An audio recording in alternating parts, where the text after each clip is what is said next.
Thank you, Chairman Cooper and Chairman Castro, for holding this important hearing. I am very thankful for the expertise from all the panelists today. I previously served in active duty in the Air Force, and now I do my reserve duty at the Space and Missile Systems Center at Los Angeles Air Force Base. And I'm thrilled that the United States Space Command has chosen to locate Space Systems Command, one of three major commands under the Space Force, at Los Angeles Air Force Base. And with every passing day, space becomes more important. I also want to just clarify the critical infrastructure question that Congressman Langevin asked earlier. The reason there's been confusion is there's approximately 16 critical infrastructure sectors, such as the chemical sector, the communications sector, the energy sector. Space is not one of them. However, if there is, for example, a space communications satellite that would arguably be captured within the communications sector that's been designated as critical infrastructure, to alleviate this confusion and to capture everything in space, I'm working on legislation that would in fact designate space as an infrastructure sector. And that goes in line with both the former administrations and this administration's focus on space. And so my first question is to Secretary Moore. I note, first of all, that you speak at least 8 languages, so I'm super impressed by that. But I also note that your title doesn't include space anywhere in it.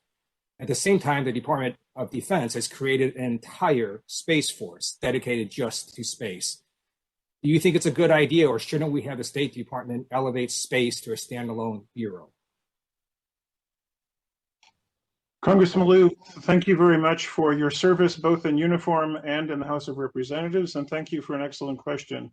I'm very pleased to tell you that across the list of endeavors in the Bureau of Oceans and International Environmental and Scientific Affairs, we have 9 action offices. One is the Office of Space Affairs.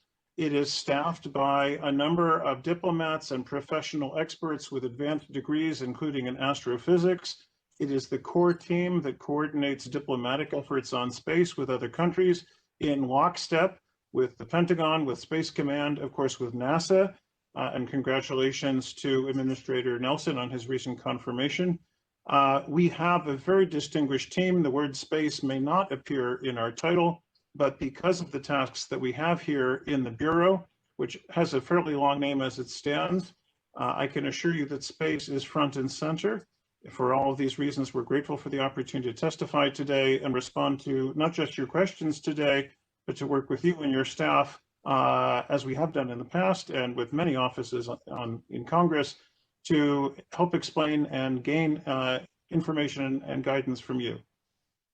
Thank you. I just request that you and others of the State Department consider having space not just as an office, but as a separate bureau. My next question goes to General Whiting. Thank you for your service as well, sir.